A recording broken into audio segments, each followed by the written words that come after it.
Isang mapagpalang araw sa ating lahat. Ako ang inyong lingkod, Elijah Portugues, at welcome sa ating daily devotions.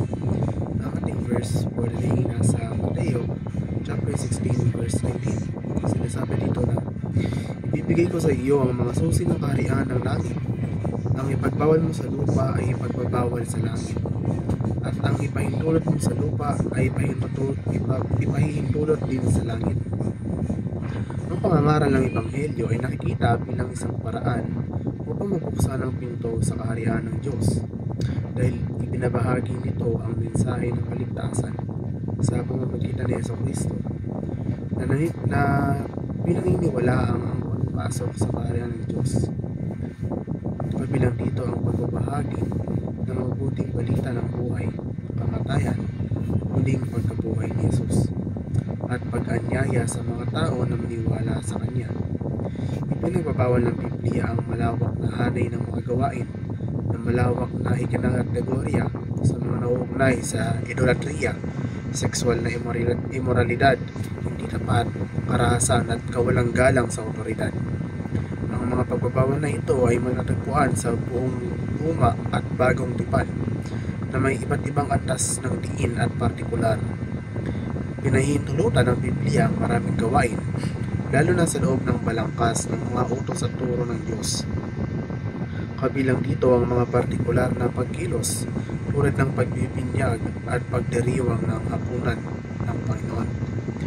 Gayon din ang mga pangkalahatang prinsipyo tulad ng pagpapakita ng pagmamahal, habag at pagpapatawad. Gayunpaman, tahasang pinagbabawal din ng Biblia ang ilang gawain, lalo na ang mga nauugnay sa kasalanan at idolatria. Ang pagbabahagi ng Ebanghelyo ay katulad ng pagbubukas ng pinto para sa iba upang makapasok sa kaharian ng Diyos. Kapag ibinahagi natin ang mabuting balita ni Jesucristo, nag-aalok tayo ng pagkakataon sa mga tao na maniwala, mapatawad at makaranas ng bagong buhay sa Kanya. Ang pagkilos na ito ng pagbabahagi ay nagugat sa dakilang utos kung saan inutusan ni Jesus ang kanyang mga tagasunod na gumawa ng mga alagad sa lahat ng mga bansa. At ang pagpapasakop sa mga Diyos at bibigyan na pamumuno ng simbahan ay nangangahulugan ng kusang pagsuko at otoridad at patnubay ng mga pinuno sa loob ng simbahan na kumikilos alinsunod sa salita ng Diyos.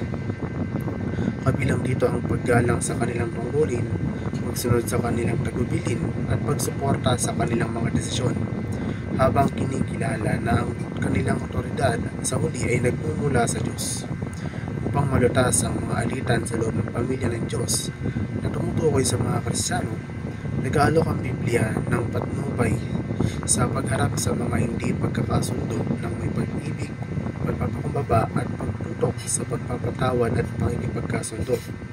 Kabilang sa mga pangunahing simulain, paghingi ng patnubay ng Diyos, paglapit sa kausap ng may pag-ibig at kababangang loob, at paghahangad ng pagpapatawad at pakikipagkasundo kung kinakailangan.